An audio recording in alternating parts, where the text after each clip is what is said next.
उसके बाद रिस्पॉन्स के लिए क्या करना पड़ेगा आपको, विक्टिम को हिलाना पड़ेगा, हे आर यू ओके, या हेलो भाई साहब, अगर आप पहचानते तो उसका नाम, मतलब हिलाएंगे डुलाएंगे। रिस्पॉन्स नहीं मिल रहा है, नो रिस्पॉन्स, ठीक है। शाउट फॉर हेल्प, मतलब आपने साथ या वहाँ पे लोग जो होंगे उनको बोलना है, क्या बोलना है, सहायता के लिए पुकारना है। किसको पुकारना है? 108 एम्बुलेंस को बुलाना है वहाँ, ठीक है। इतना तो कर ही सकते हो, आप बोलेंगे यार हॉस्पिटल में फोन करो 108 को बुलाओ, तब तक मैं यहाँ पे देखता हूँ। उसके बाद क्या किया आपने, रिस्पॉन्स चेक किया, रिस्पॉन्स नहीं आ रहा है। उसके बाद CAP, पहले होता था ABC, क्या होता था? हाँ, एयरवेज ब्रीदिंग सर्कुलेशन लास्ट पे चेक किया जाता था। जब भी इस तरह का विक्टिम हो तो क्या है, इसमें जो बचने के चांसेस होते हैं, गोल्डन हावर 8 से 10 मिनट का टाइम होता है। 8 से 10 मिनट के अंदर आपने CPR अप्लाई किया तो आप काफ़ी लोगों को बचा सकते हैं, नहीं तो वो रेडी है। तो उसमें क्या करना है, तो अगर आपने क्या किया कि पहले एयरवेज देख लिया इसका, ठीक है, उसके बाद ब्रीथिंग चेक कर लिया, आधा टाइम तो उसी में निकल गया आपका। आपने क्या करना है, सबसे पहले सी देखना है, सी से सर्कुलेशन देखना है। अगर सर्कुलेशन नहीं चल रहा है तो डायरेक्ट CPR अप्लाई, एयरवेज देखने की जरूरत नहीं है आपको, ना ब्रीदिंग देखने की जरूरत है। अगर सर्कुलेशन नहीं चल रहा है तो उन चीज़ों की जरूरत ही नहीं, डायरेक्ट CPR अप्लाई करना है। तो सर्कुलेशन चेक करने के लिए क्या करना पड़ेगा, यहाँ पर इधर पल्स होता है, यहाँ पर उधर ये 2 उंगलियां रखना है, इस तरह से आप लोग यहाँ पर रख के देख सकते हैं, यहाँ ब्रीदिंग करेगा इस तरह से, ठीक है, इस तरह से यहाँ पर रखना है। और घड़ी में टाइमिंग देखना है और साथ में काउंटिंग करना है, 1001, 1002, 1003, 1004, इस तरह से 10 तक। अगर उस बीच में 2 बारी धड़क रहा है बस, तो आप क्या करेंगे, मल्टीप्लाई 10, 2 गुना 10 20, ठीक है, इस तरह से। और स्वस्थ मनुष्य का कितना होता है, 72 बार होता है, ठीक है। तो उससे क्या है, कम है, ठीक है। अगर आ रहा है तब, अगर सर्कुलेशन चल रहा है तब आपने एयरवेज देखना है और ब्रीदिंग देखना है। अगर सर्कुलेशन नहीं चल रहा है, नो रिस्पॉन्स है, तो उसके बाद आपने डायरेक्ट CPR अप्लाई।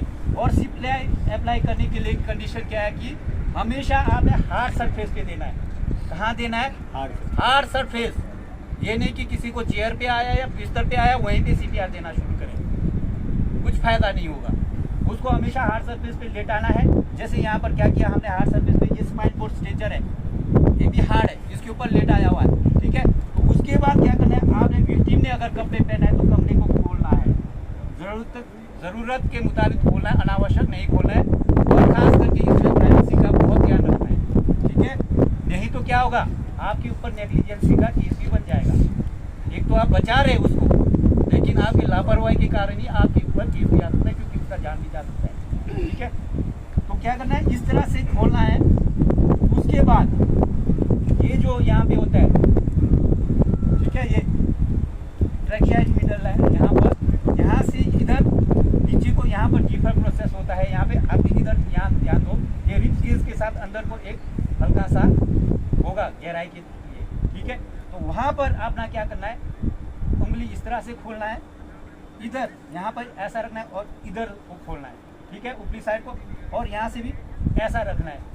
इतना खोलने के बाद ये जो आपके 2 उंगलियां आपस में टच हो रहे हैं, वहाँ पर आपने अपना मास्टर हैंड रखना है। क्या रखना है?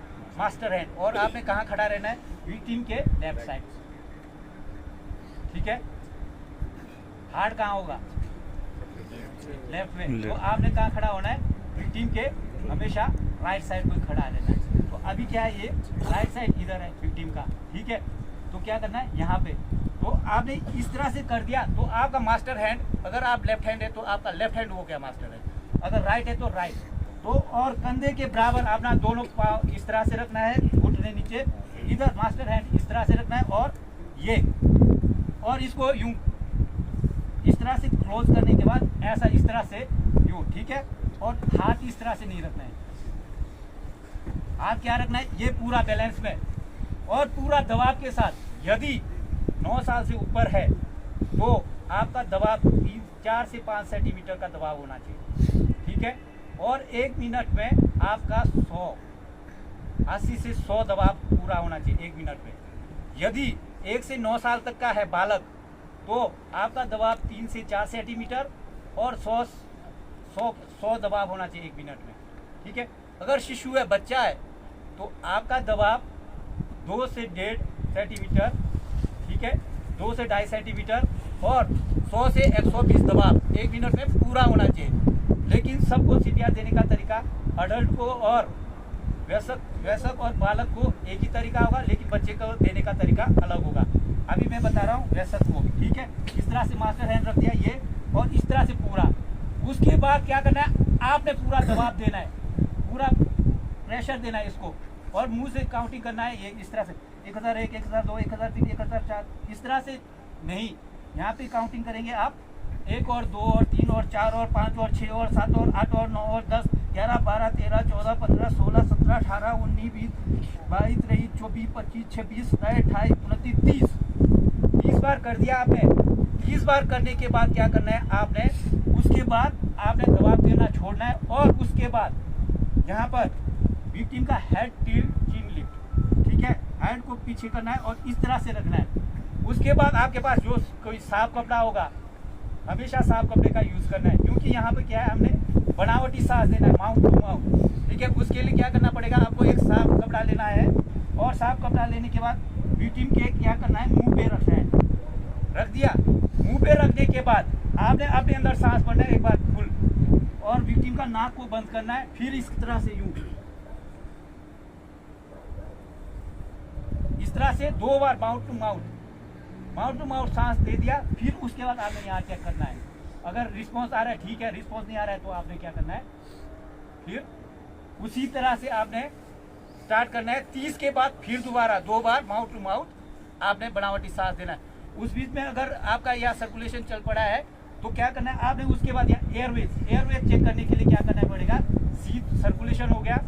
एयरवेज चेक करने के लिए आपको यहाँ आना पड़ेगा, हेड टिल्ट चिन लिफ्ट, इस तरह से देखना पड़ता है। तो क्या करना है, यहाँ ये जबड़ा, इसको इस तरह से अगर आप ऐसा दबाएंगे तो मुंह खुल जाएगा। तो उसमें क्या देखना है आपने, उसमें ये देखना है कि यदि विक्टिम के मुंह में जीभ पलट तो नहीं गया है, जीभ पलटा है तो उसको किसी चीज से ठीक करना है। क्या, किस चीज से करेंगे, एज ए लाइक स्पून का जो पीछे पकड़ने का होता है उससे, या जो आइसक्रीम में डंडा होता है पतला जैसा, उस तरह का वो लेकर उससे भी कर सकते हैं, ठीक है। पेन इत्यादि से कर सकते हैं आप, लेकिन नोकीली चीज से नहीं करना है। या इसके मुंह में क्या है, दांत टूट के फंसा तो नहीं है, हो सकता है दांत टूट के अंदर नली में फंस गया और उससे सांस भी रुक गया हो, ठीक है। या ब्लीडिंग होके ब्लीडिंग जमा तो नहीं है, अगर वो चीज़ है तो उसको साफ करना है, ठीक है। उसके बाद ये चीज़ कर लिया आपने, ब्रीदिंग देखना है। ब्रीदिंग देखने का भी तरीका LLF, look listen feel. Look means देखना, लिसन मीन्स सुनना, फील मीन्स महसूस करना है आपने, ठीक है। उसके लिए क्या करना है आपने, चेस्ट के ऊपर हाथ रखना है अपना हथेली, और हथेली के नीचे से अपना कान कहाँ रखना है, विक्टिम के नाक के पास, ठीक है। विक्टिम के नाक के पास और हथेली के नीचे से देखना है। यहाँ पर भी गिनती करना है, वही 1001, 1002, 1003, वो इसलिए देखना है कि उस बीच में कितना ब्रीदिंग हो रहा है, ठीक है, कितना ब्रीदिंग हो रहा है वो देखना है।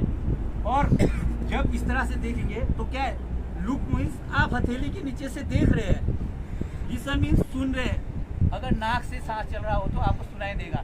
फील मीन्स आपके गालों में महसूस होगा गर्म हवा, ठीक है, इस तरह से। तो इस तरह से देना है। सीपीआर देने का तरीका ये है।